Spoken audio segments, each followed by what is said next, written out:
તો આ તરફ વાત કરીએ અમદાવાદની, તો અમદાવાદ શહેર વિસ્તારમાં રહેતા ફરિયાદીએ એવી ફરિયાદ આપી છે કે કેટલાક અજાણ્યા ઈસમો પ્રથમથી જ ગુનાહિત કાવતરું રચિત ફરિયાદને અલગ અલગ લોભામણી લાલચ આપી શેર બજારમાં જુદા જુદા શેર બજારમાં રોકાણ કરાવવાની ટિપ્સ આપી તેમને મોટો નફો કમાવાની લાલચ આપી હતી. આવી પૈસા ઇન્વેસ્ટમેન્ટ કરાવવાથી વધારે પ્રોફિટ કરાવી આપશે તેઓને લોભામણી લાલચ આપી તેમને બનાવટી એપ્લિકેશનમાં ખોલાવી તેમના મારફતે શેર બજારમાં ટ્રેડિંગ કરાવી તેમાં ખોટી રીતે મોટો નફો બતાવી શેર બજારમાં રોકાણ કરાવવાના બહાને ફરિયાદીને અલગ અલગ બેંક એકાઉન્ટમાં કુલ રૂપિયા 59,06,754 ભરાવી તેમની પાસે છેતરપિંડી કરી હોવાની ફરિયાદ સાયબર ક્રાઇમમાં કરવામાં આવી છે, જેનો મુખ્ય આરોપી પ્રકાશ ઉર્ફે પકો કાળુભાઈ પરમાર ઉંમર વર્ષ 21 ને સાયબર ક્રાઇમે પકડી પાડ્યો છે.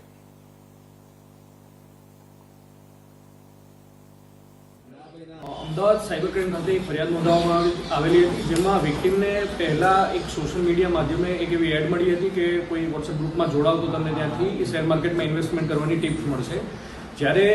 જે વિક્ટીમ છે એ ગ્રુપમાં જોડાયા હતા ત્યારે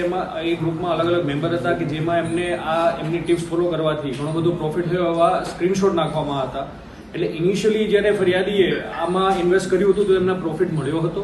ત્યારબાદ એમને એક application download web base platform ઉપર ટ્રાન્સફર કરવામાં આવ્યા હતા એમનું એક અકાઉન્ટ ખોલાવીને, અને પછી વિક્ટીમ પાસેથી અલગ અલગ તારીખે અત્યાર સુધીમાં 59 લાખ રૂપિયામાં ઇન્વેસ્ટમેન્ટ કરાવીને એમાં એનાથી બમણો પ્રોફિટ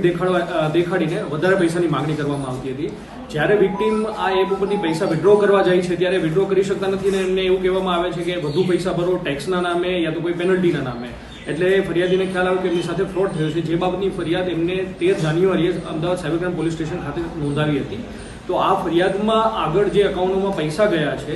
એમની તપાસ કરતા એક અકાઉન્ટ લેયર 2માં 20 લાખનું વિડ્રોલ અમદાવાદમાંથી થયું હતું. તો જેની ટેકનિકલ તપાસ કરતા અમારા પીઆઈ વિમલ ડાંગર અને એમની ટીમે ઉત્તરાયણના દિવસથી લઈને આજ સુધીમાં અલગ અલગ 3 આરોપીઓની ધરપકડ કરી છે. તો એમાં આગળ તપાસમાં જે આ 20 લાખ રૂપિયા જે અકાઉન્ટમાં ગયા છે એક પરમાર પ્રકાશ કાલુભાઈ નામની એક વ્યક્તિના અકાઉન્ટમાં ગયા હતા, જેમને આ કેસ વિડ્રો કરીને અન્ય સહ આરોપી એક પ્રિયંક ઠક્કર નામની વ્યક્તિ છે એમની સાથે મળીને આ અકાઉન્ટ અને એમની પ્રોસીડ જે છે એક બીજા એક ગોવિંદ નામના વ્યક્તિને આપી હતી. આ ગોવિંદને 4 દિવસ પહેલા જ કચ્છ સાયબર ક્રાઇમે એમને ધરપકડ કરેલી હતી અને અમારી ટેકનિકલ તપાસના આધારે એ જાણવા મળ્યું હતું કે એમની આગળ જે જગ્યાએથી આ બધું કૌભાંડ ચાલે છે કે આ ફ્રોડના પૈસાને ક્રિપ્ટોકરન્સીમાં ઇન્ડિયાની બહાર મોકલવાનું, તો એ સેફ્રોન ટાવરની એક ઓફિસમાં અમારા પીએ દ્વારા રેડ કરવામાં આવતા ત્યાંથી એક અન્ય આરોપી કેવલ દશરથદાન ગઢવીને 37 લાખની કેસ સાથે ઝડપી પાડવામાં આવેલ અને ત્યાંની ઓફિસમાં રેડ કરતા અલગ અલગ બેંકની ક્રેડિટ કાર્ડ, પાસબુક્સ અને એવી રીતના મળીને અત્યાર સુધીમાં 100થી વધારે બેંકની વિગતો, અકાઉન્ટની વિગતો એ ઓફિસથી મળેલી હતી. ત્યાંથી એક કેશ કાઉન્ટિંગ મશીન બી અમને મળી આવેલ છે અને અન્ય ઘણા બધા સિમ કાર્ડ મળી આવેલ છે. ફર્ધર આ ગુનાની તપાસ કરતા કે અન્ય જે નાસ્તા ભાગતા આરોપી છે એમના રહેઠાણે રેડ કરતા અમને બીજા 115 બેંકના ક્રેડિટ કાર્ડ અને પાસબુક મળી આવેલી હતી અને ઘણા અલગ અલગ યુનિવર્સિટીના લેટર પેડ, એના સ્ટેમ્પ અને એમની માર્કશીટ ને એવું બધું બી ત્યાંથી મળી આવેલું હતું અને જે આગળની તપાસ એમાં ચાલુ છે. બીજા કોણ સામે હોઈ શકે છે? ખાસ કરીને જો વાત કરીએ તો આ જે ક્રિપ્ટોકરન્સીમાં કયા દેશમાં મોકલવાના હતા અને કોણ છે એમાં સામેલ? અગર જો ફરિયાદની વિગત જોઈએ અને તો આ પ્રકારના સ્કેમને પિક બુચરિંગ સ્કેમ કહેવામાં આવે છે કે જેમાં ઇન્વેસ્ટમેન્ટ શેર માર્કેટમાં કરવાના બાને અથવા તો બીજી કોઈ લોભામની સ્કીમ હોય, ઘર બેઠા કમાઓ, પૈસા ડબલ કરો એવી જાહેરાતો આપીને generally south East Asia base જે ગેંગ્સ છે બધી એ આવા પ્લેટફોર્મ ચલાવતી હોય છે અને પછી અલગ અલગ ફરિયાદીના જે પૈસા ડિપોઝિટ કરવામાં આવતા હોય છે મ્યુલ અકાઉન્ટમાં કરવામાં આવતા હોય છે અને આ બધી ક્રાઇમની પ્રોસીડ ઇન્ડિયાની બહાર ક્રિપ્ટોકરન્સી પર્ટિક્યુલરલી યુએસડીટીમાં મોકલવામાં આવતી હોય છે. જો આ ગેંગને પકડી છે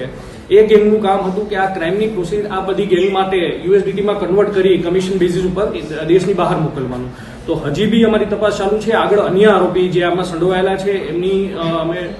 ટૂંક સમયમાં ધરપકડ કરીશું અને બીજા જે આરોપી છે એમની બી તપાસ હજી થઈ રહી છે. અત્યાર સુધીમાં આમનો જે રોલ આવ્યો છે કે જે એમને આ બધા અકાઉન્ટ્સ મળેલા છે, 200થી વધારે બેંક અકાઉન્ટ છેલ્લા 1 વર્ષથી વધારે ટાઈમમાં એને ઉપયોગ કરેલા છે. આ 200 અકાઉન્ટ્સની national cyber crime registration portal ઉપર ચેક કરતા એમાં 550થી વધારે કમ્પ્લેનો મળી છે અને એ કમ્પ્લેનોનું જ્યારે અમે એનાલિસિસ કર્યું ત્યારે એ ખબર પડે છે કે આ કમ્પ્લેનો digital arrest for, stock market scam અને ઇન્વેસ્ટમેન્ટ સ્કેમ એના લગતી કમ્પ્લેનો છે. એમાં આ પૈસા જે સેકન્ડ લેયરમાં આવે છે એ એમને ક્રિપ્ટોકરન્સીમાં બહાર મોકલવાનું આ ગેંગ કામ કરી રહી છે. કંબોડિયા કહી શકાય? કંબોડિયામાં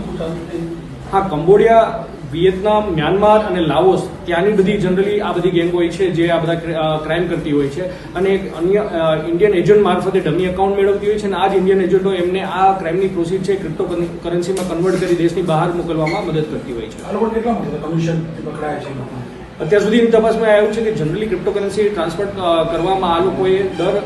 10% થી